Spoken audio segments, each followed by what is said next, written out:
She's a part of Modest Needs, which funds go directly towards whatever that family needs. So it could be rent, it could be a utility bill, something like that. So that way we know that those funds are going directly to help them. Back up a little bit to the foundation, and what it was is like, when my wife and I first met, we didn't have a lot. And this is kind of like our way. We know how scary it can be to be single parents, having children, and facing the holidays. Like, it's crazy. It can be very scary. And that kind of played in with the whole Scary Christmas foundation. And to know that, like, Christmas can be a scary time if you don't have to give to your family. And so that was another part that stemmed the foundation and what she really wanted to give back. This is episode 181 with Bob Spacy of Superior Pool Solutions. Enjoy!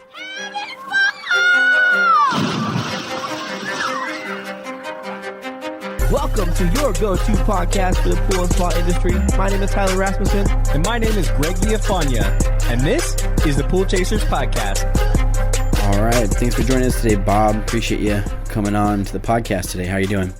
Good, man. Thanks for having me. Can you introduce yourself to listeners and tell us a little bit more about your company, Superior Pool Solutions? Yeah. My name is Bob Spacy. I'm the owner-operator of Superior Pool Solutions in Glendale, Arizona. We do full service repairs, tile cleaning. I was real big in tile cleaning for quite a while. We still do it. And now we're dabbling a little bit in remodeling. Very nice. How'd you kind of get into the industry? I was actually in retail for 23 years. And then I went to work for... 23 years? Yeah. I'm an old man. Wow. I worked for Albertsons for 23 years. I was a store manager for them. Okay. And then I went to work for Bass Pro Shops and actually lost my job working at Bass Pro Shops. And my brother was a pool guy. And so it was funny because I actually had a diamond ring in my pocket to ask my wife to marry me, and I had no job. And I was like, well, do or die now. And so I just told her, she said yes. And I said, I'm going to do pools. And she just was like, what are you talking about? And I was like, my brother does it. And so I went and did a ride along with him. I was like, right on, let's do this. And so he was my early mentor in the industry and really helped me grow a lot. That and YouTube. Yeah. That's awesome, man. Yeah. Well, people might know you also from your truck talks on Instagram. So how did you kind of get started with doing those? Yeah, truck talks was a whole new beast for me. I was kind of at that point where I was a single poler and I didn't know how to grow my business. And, my wife's kind of the brains behind everything. And she's like, you need to do videos. And I was scared to death of videos. And it kind of stemmed from being scared and just jumping in and doing it. And I wanted the other pool guys out there to relate to me and to know that, like, you guys aren't alone. I'm dealing with the same things every day that you are. Yeah, it's 115 degrees. We got 20 stops we got to do today. And it was my way of trying to communicate with other pool guys and know, hey, man, we're all in this together. And it just kind of grew from there. Yeah, man. I remember seeing you at the Western show. And from that point to where you got the truck talks, it was cool to see a lot of that transition and where you were just learning a lot and then started to, take on that little bit more of that mentor role. A lot of people are scared to do that. It's a little scary for anyone that, put yourself out there like that, especially video. We were just talking earlier how much editing video takes. And, it's pretty cool to see that transition and just you build that community from that. Yeah, the mentoring aspect of it was something that I really didn't expect to happen. I got into tile cleaning. Basically, I had reached out to a couple guys in the East Valley, Chris Love and Ryan Lunsford, about getting into tile cleaning. And Ryan put me in touch with Chris Love and said, this is your man. And I went and did a ride along with him. And I just remember how valuable it was for him to take that time. I thought, if I ever get to the point, I want to be able to do the same thing for other guys. And I've had people come from Texas, California, all over in Arizona. I've had a lot of different guys out there that have come and shot tile with me. And it's just crazy how, you build this relationship. I mean, I know all the big boys in California that are shooting tile, and I talk to them, and, because of them, I am where I am today. Yeah. Yeah, it's really cool. I love that you took, your Instagram and built that community and you built business for yourself. You know what I mean? It's, you had just your pool route and then you started the tiles. And I remember you just took off because you started to share knowledge with other people and be open book. Like you said, just, giving back to people and explaining, hey, I don't know everything, right? I'm still learning, but I'm willing to kind of share with you what I know. And, if you want to come ride along. I love seeing the videos of you with like other dudes that you just met or, brought out here to do it. And, it's cool that you basically built that whole side of your business based off of that Instagram relationships. Yeah. Yeah. And I never in a million years, like it doubled my business and tripled. And I would have never thought like, Instagram could do that. I mean, now TikTok's just a whole nother beast that I haven't even gotten into. And I know some guys out there that are just slaying it off of TikTok. Yeah. I mean, if you use the media platform properly and you just stay humble with it and just put your nose down and grind, it's amazing what it will do for you. Mm-hmm. For sure. And we always talk about, if you give people value, you bring value to people. That's what we've done with the podcast. We feel, we're just trying to continually giving knowledge and sharing what we know and sharing what others people know. And when you do that, I feel like you open yourself to these relationships, and these people are more open to talking to you and learning from you. And this kind of gets built where that old pool guy mentality of I don't want to share my knowledge, or I don't want to help you, just goes away. And it's so crazy to see how much you can do with just being able to bring people value. Yeah, for sure. And I think a lot of people are afraid, if I tell everybody how to do this, then I'm going to be out of a job. It's not the case. If anything, you're going to grow your business. Yeah, because most of the time they find out how hard it is or how difficult it is and see how good you do it. And like, I think it's cool, but here, you want my business? Yeah. You want to come beside me for a day and see what it's really like? Like some of those guys that come out from California, like Lucas and stuff have come out, and they're like, he's like, dude, I had no idea. And I did a pool for another guy, and I took him on, like, it was for Kane, and I think it was 300 yards just to get to the pool through the desert, hauling all of the talk. I was like, oh man, this is a good one to teach him on. It was a massive pool. Nice. So, you got a helper that day though. That's cool. Oh yeah, we did. Yeah, for sure. Nice. So kind of brought you on here today to talk about, your charity here and your foundation, I should say. And, we're always looking for companies that are giving back to the community. We came across the Scary Christmas House last year.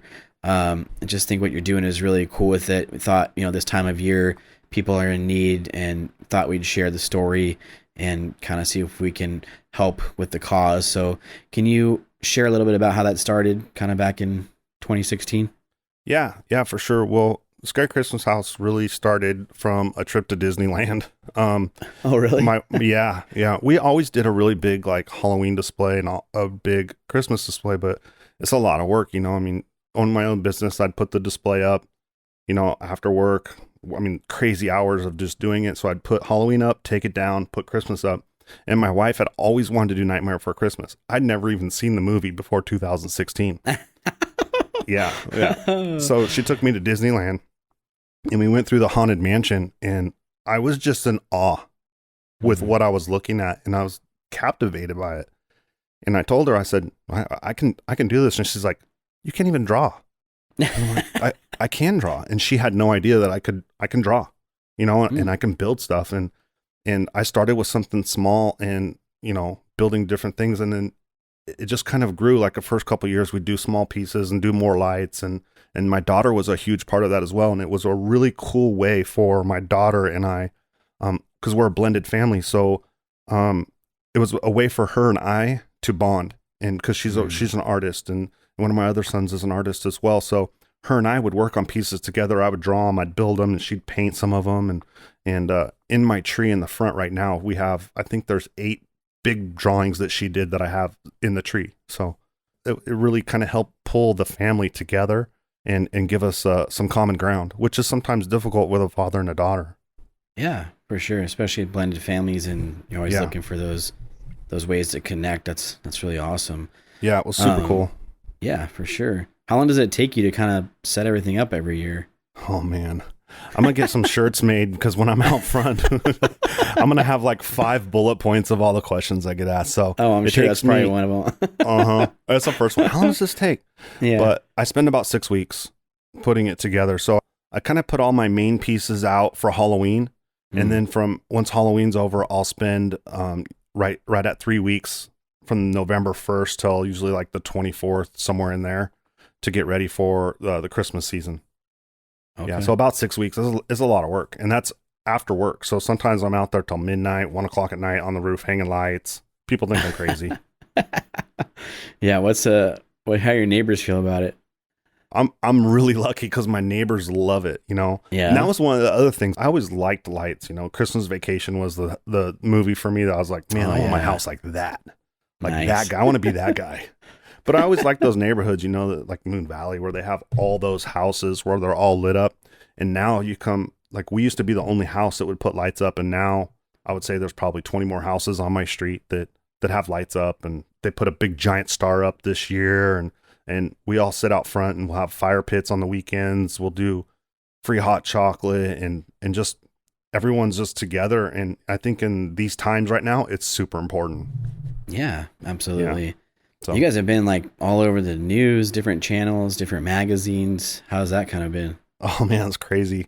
Yeah. Last year I did a 15-minute spot with Fox 10. I've been on channel 3, 12, 15. We've been in the New Times, Arizona Central, in a lot of different places. And we have some other really cool stuff happening hopefully next year. So have to stay tuned for that. Yeah, that's cool, man. It's cool to see kind of that exposure, and especially with now what you've kind of turned it into, which is a foundation. So We're going to take a quick break. When we get back, Bob shares how the house that was once a fun project has turned into a foundation that is helping families through the holiday seasons. Hey Pool Pros, my name is Bryce Sarine. And I'm Zach Singer, and we're with Beyond Pool Cleaning here in Scottsdale, Arizona, and we're here with your skimmer tip of the week. Now that it's cooling off and phones aren't ringing nonstop, you can start to game plan for next year.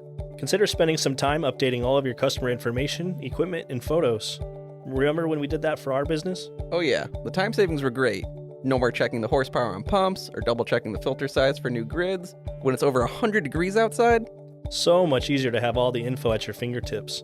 So, as you're going about your route this week, spend a few minutes per stop to update your customer photos and equipment in Skimmer. We always try to get a photo of the labels, the pool, and the equipment from a few feet away.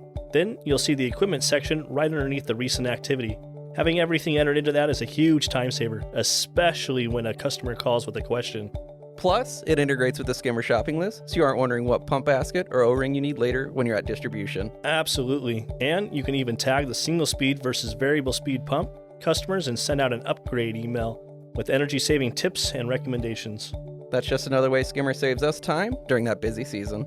To find out more, check out episodes 138 and 154 of the podcast, or go to getskimmer.com/pool chasers. That's getskimmer.com/pool chasers. tell us more about how that happened. Yeah, so the Scary Christmas Foundation, that was kind of my wife's doing there. What was happening was when my display started to get big and it started to really like take notice, people wanted to give because they appreciated what we were doing for them. It was starting to become tradition where I'd have people that I've seen 2 years, now 3 years, now 4 years. Now I have people that have been here for 6 years coming to the house, and it's a tradition. They come to the house. This is one of the houses, and they wanted to give back because they appreciate so much. But we're fortunate. We've been very successful in our business, so we tried to find a way to where we could give back to the community. So last year, what happened was we started the Scary Christmas Foundation about a week and a half before Christmas, and it was December 20th, and we did really well, and we were able to provide some stuff for some families in need, and it's just been a really cool experience. I mean, it's humbling. It's super humbling. I can't even explain to you. I had a little girl come up to me last year when I was standing across the street. We had a fire pit going, and she was pushed over in a wheelchair, and she just told me how much she appreciated what I did for her and how happy it made her. And I was like, dude, that's it. I'm done. Mm-hmm. I'm going to do this as long as I can.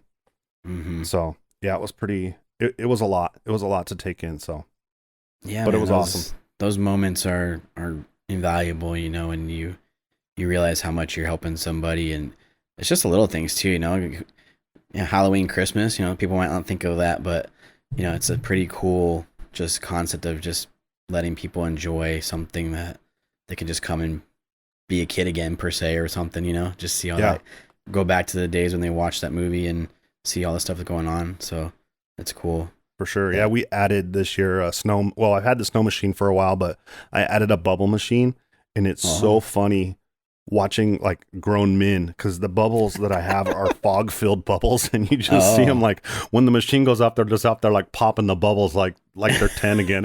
It's so funny watching that. But oh, that's super cool, man. Fog filled bubbles. That's awesome. Yeah. And they're scented.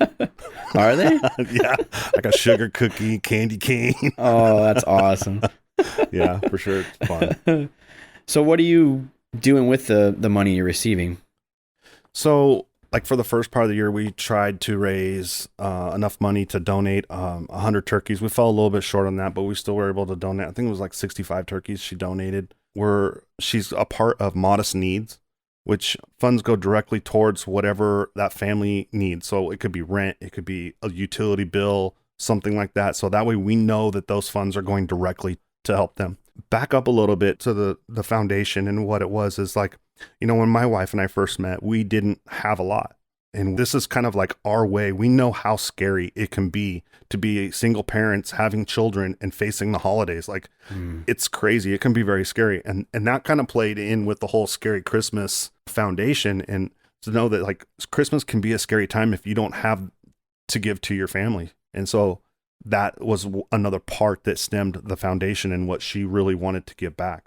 Yeah, that's incredible, man. I love the story, and I love that you guys come from that moment to being able to help people. I think that's what it's all about, you know, and you start to be successful. You've been in those times before, and you can really kind of give some people, you know, lift up. That's awesome. Yeah. I mean, that's what we did during the Christmas, because we didn't have much to give to our kids. And so we would pile them. I had a Jeep at the time, and we would pile them in the Jeep, and we'd go drive around and look at houses, because it was something that we could do that was cheap. It was free. It would cost gas and some hot chocolate along the way or something. So It was a good time. And, you know, it's funny because my kids, you know, they're grown now, but that's some of the fondest times that they remember. So. Yeah, for sure. Sometimes the simple things just make such a huge difference. You know, we get caught up in the whole thing, but you know, the little moments, I think, is what most people remember. I know it's what I remember about my, you know, childhoods, just the little things. Yeah, for sure. So you kind of doubled then what you did last year, right, with the turkeys, and you're still raising money now for yeah. December? So last year we did about $2,500, and I matched that. Superior Pool Solutions matched that donation. So that's right. And thank you also, by the way, you donated. I appreciate that. Thank you very much. Yeah. So we were able to do quite a bit, especially for such a short time, you know, that we had. And we've been going since October, I think 21st we opened. So we shut down for like 2 weeks for me to transition from Halloween to Christmas this year. But yeah, we've been hitting it pretty hard. Yeah, that's awesome. So what's it going towards now for the Christmas time? So for Christmas time, we basically, we do a lot for Modest Needs. We've found some families that through social media that have reached out, that people have reached out and said, hey, I know you have the foundation. I have friends that could use it. So that's where a lot of our funds went to last year, were people that would, you know, in our community. We want to give back to our community. You know, we're a Glendale company, we're local. I want to try to, you know, support people here, because this is where my business is, this is where I live, and this is where most of the people are coming. I mean, even though we do have people coming, like I've had people come from Payson, I've had people come from Chandler and way out there. So it's super cool, Buckeye and stuff. It's like, you guys drove all the way out here just to look at this house. And yeah, it's pretty cool though. Yeah, for sure, man. I love it. So what's the goal now? So goal this year, well, we did 2,500 last year. And then, like I said, Superior Pool Solutions matched it. So our goal this year is 10. We'd like to do $10,000. And the goal for that is not just to be able to support and help families for Christmas, but we'd also like to carry this foundation through the regular year, like back to school. This is a super, you know, that's another stressful time for families. I was working with another gentleman who was working with his company that is thinking about donating a bunch of backpacks. So we're hoping that we can carry this on. It's not just Christmas. You know, it's scary all the time. I mean, for a single family going through, you know, I mean, especially with these times, I just want to be able to reach out and help people and do the best we can. And we're a 501c3 company now, which took a long time to get done, but you know, so it's tax deductible. And so we're trying to do everything the right way and help people along the way. Yeah. Love it, man. So how much more do you have to hit your goal? We can try to get people to help you out. Yeah, we're probably halfway. Okay.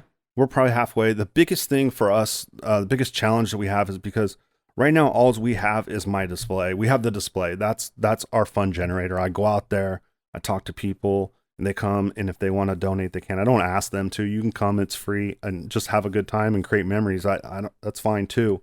You know, what I was going to say, we're weather dependent. You know, if we have a big storm coming through or whatnot, like we lose a whole night of donations. So that's going to be a little challenging because we're expecting weather on the 23rd and the 24th, I think, next week. This is usually a really big weekend for us coming up. So we're going full in. We're going to be out front, and we're getting all the neighbors involved so that we can kind of control traffic and, you know, hopefully people have a great time. Yeah, for sure, man. Well, Greg and I really discussed it, and we wanted to bring light to what you're doing, see if we can help out. Because again, we just love that we can give back to the community in this way. And I think more pool companies should do that. You know, everybody should get involved where they can to help people out during these times, especially, you know, if we're blessed with certain things, we should, you know, sometimes, you know, pay that forward.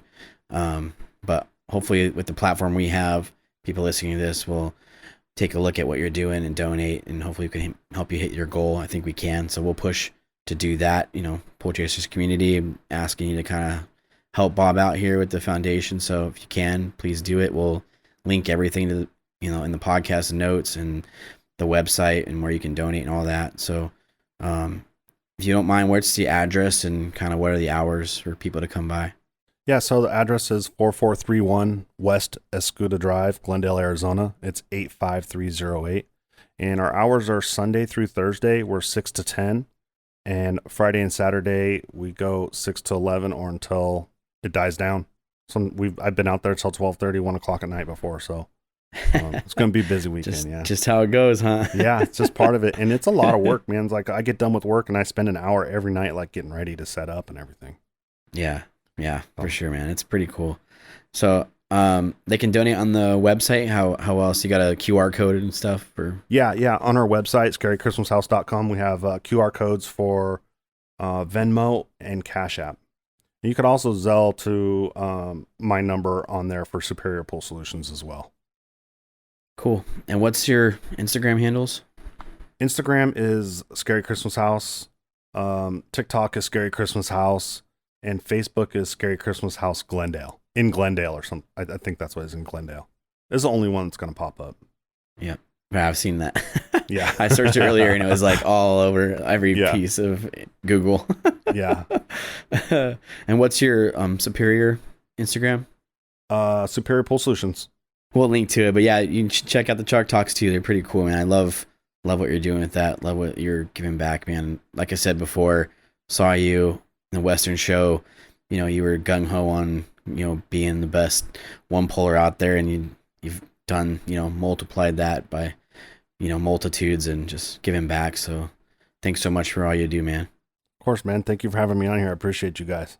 Hey, Pool Chasers. Thanks for listening. We hope you enjoyed the episode. To connect with today's guests, including pictures, links, and resources from everything discussed today, you can visit the episode page at poolchasers.com or click the links below. To connect more with us, you can find us on Instagram, Facebook, and Twitter by searching at Pool Chasers. If you would like to support the podcast, the easiest and most effective way is to subscribe to the show on Apple Podcasts, Spotify, and YouTube, as well as share the show or your favorite episode with a friend or on social media. Also, you can get early access to each episode by supporting us through Patreon. We know your time is valuable, so thank you for sharing some of yours with us today. See you out there, Pool Chasers.